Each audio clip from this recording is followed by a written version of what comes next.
The Beach Ridge Singletrack Trail is new to the Toledo Metroparks as of a couple of years ago. I wanted to do a fairly quick video highlighting this wonderful feature that we have in the Toledo area.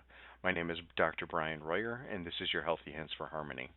The Beach Ridge Trail is part of the Oak Opening System and is located out in Swanton, Ohio. It's a series of loops and it's connected to the Wabash Cannonball Trail. It's starting at the bottom right corner and going counterclockwise. It has the Hognose Loop, the Blazing Star Loop, the Blue Racer Loop, the Badger Loop, and the Flying Squirrel Loop. For this video, we started in the Beach Ridge areas. We were lucky enough to stay in the tree houses overnight. At the time of this video, it's a 2-year wait to stay in the tree houses. As you can see here coming up, you'll be able to see them off of the actual trail themselves as they come up. And it's cool because you can actually watch the biters riding by as you sit on the deck of the tree house.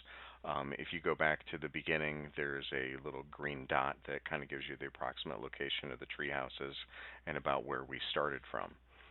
The park entrance is located at 3520 Waterville Swanton Road in Swanton, Ohio. And if you noticed at the beginning, there was actually some maintenance areas for the bike, and there was also a public restroom that you can find in the wheelhouse. The Beach Ridge Singletrack Trail is built and maintained by volunteers, and it's helped obviously by the Toledo Metroparks. You can see that there's a bunch of different obstacles that are there, including this bridge that goes over the trail. You can see is going to be of the Blue Racer Loop and the Blazing Star Loop. You can see that we started in the green area and we follow the blue track around those two loops.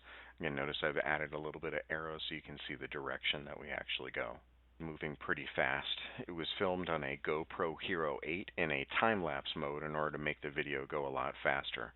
Basically, it's going to be too fast for some people, but it helps to crunch the ride down from about an hour to about 6 minutes worth of video. Now the Blue Racer Loop is about 1.95 miles, and you can see that it had the overpass on it. At the end of the trail, there's actually a jump ramp as well. And the Blazing Star Loop is going to be 1.22 miles, which has a teeter-totter on it. Again, you can see that there's a bunch of different little stunts that are on there. Most of them are pretty much optional, so that you can either go on it or you can actually skip it if you want. This is one of the examples where we walked this one because I didn't want to fall off, and neither did I want the kids to fall off of that either. If you're unfamiliar, what single track means is that bike traffic is only going to be going one direction. This was filmed on a Friday morning, so we went counterclockwise on the loop. And I'm pretty sure that Saturday, Sunday, and Monday are going to be clockwise, and Tuesday, Wednesday, Thursday, and Friday are counterclockwise. I'm not sure, so obviously you'd have to check the trailhead for instructions in order to make sure that you're sure. Now, this is a shared use type of a trail, so pedestrians can be on the track, and there is currently nothing that tells them which way to go. So there's a possibility that people could be going in either different direction. Personally, I don't think that it's a great idea to walk on it because there are a bunch of different places that are fairly narrow. But if you end up walking on this, then I would recommend going in the opposite direction of the bikes. There are 12 different types of unique bridges and other kinds of obstacles that are along the way. There are some ups and downs, and nothing is going to be super strenuous, but there are some spots that go a little bit faster than others. What I can tell you is don't really expect for there to be a lot of black diamond type of jumps or drop-offs or anything like that. This isn't really that kind of a course. You can see that there are some places like this where it does make a little bit of sense to get off and walk, especially because I had my kids with me. I rode this course. I rode it with my wife and my 2 kids. Sometimes you can see me stopping like here, which is where I'm waiting for some of them to catch up. Basically, my kids are 6 and 7 years old. My 6-year-old rode the course this past summer when he was 5 years old. And neither of them are really daredevils of any kind. So they're pretty decent at riding their bikes, but they also kind of know when they're biting off more than they can chew.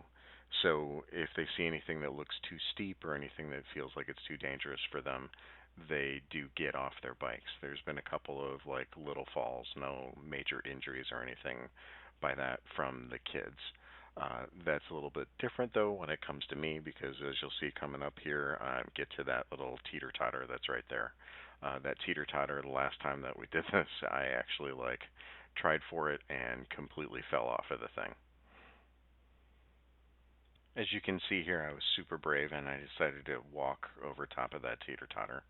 Anyway, when I first went over the teeter-totter, I fell off and I ended up kind of cutting up my leg a little bit and actually sprained the heck out of my left pinky finger.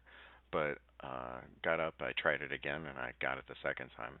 Like I said, there are multiple different stunts that you have when you're going through these tracks. These are a couple of ones that you can pump on in order to build up some speed. And this is again on the Blazing Star loop as well as the teeter-totter that's on this. The Blue Racer loop is going to end up having the overhead pass, and then it's going to end up having the jump ramp that's on it, but it's not anything that's going to be like separated out. So you're not like jumping over like open ground or anything like that. But there's a couple of other ones. There's some drops that's over on the Flying Squirrel loop, but if you look at the Badger loop and the Hognose loop, both of those really don't have a whole heck of a lot of major stunts on them. One of the things that's pretty cool is they have a Fit Park Ride, which is basically a mountain bike skills course where they end up having something like 21 different types of stunts, where they've got a teeter-totter, a little bit of a smaller one, a snake ladder, they've got roller coasters, they've got hills and different types of stuff like that. You can see here coming up in a second the jump that I end up going over. Um, there's the jump right there. But basically, there's a bunch of different stuff that ends up being in this course. You can see me going over the little teeter-totter as I circle around to see what it was. Going over the teeter-totter there, you can see some of the other stunts that's there. And my son going over the teeter-totter as well. Totally encourage people to go on this course. You don't necessarily have to have a fancy type of mountain bike. My daughter basically has a used road bike that has almost bald tires, and she was able to do it fairly well. So I totally encourage you to go out and visit your Toledo Metroparks, get on the trail, and do a little bit of riding, and hopefully this video has been helpful for you.